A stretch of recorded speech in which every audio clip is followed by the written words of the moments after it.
Hi guys, what's up? Welcome to my vlog. My name is Jeff. For today's video ay meron tayong masarap na ulam para sa ating breakfast. Magluluto tayo ng masarap, masustansya, ginisang kangkong and sayote with tuna and sardines. Hugasan natin ng maigi ating kangkong and sayote at iba pang mga sangkap. Magisa ng sibuyas, loya, bawang, kamatis. Igisa natin ang steam ng ating kangkong. I-adder natin ang ating sayote. So igisa na rin natin tuna at sardines. Antayin natin lumabos ang aroma or malasa na ito. At antayin na rin natin lumambot or maluto ang ating steam and sayote. Magad tayo ng ating seasoning. Meron tayong soy sauce, oyster sauce, salt and pepper to taste. Napakayami talaga guys ng ating ulam for breakfast. I-adder natin ng ating dahon ng ating kangkong at yung green leafy vegetable na yan guys. Napakayami din yan. I-add na rin natin. Madali lang ito maluto.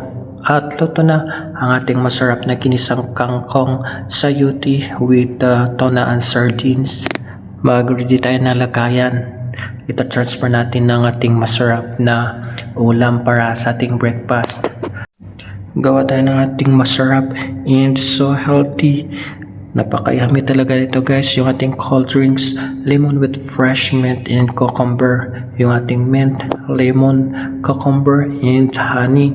And mineral water. I-blend natin ito guys. At meron na tayong napakasarap and so refreshing cold drinks. Gagawa tayo ng ating hot drinks. Meron tayong onion tea with green tea mix. So yung ating slice of onion, loya, konting bawang, pamintang buo, 5 pirasong glue. Papakuloyin lang natin ito guys. Nagad tayo ng ating green tea at meron pa itong turmeric powder and fresh mint leaf. Napakayami din ng ating hot drinks. Food is ready for masarap na breakfast.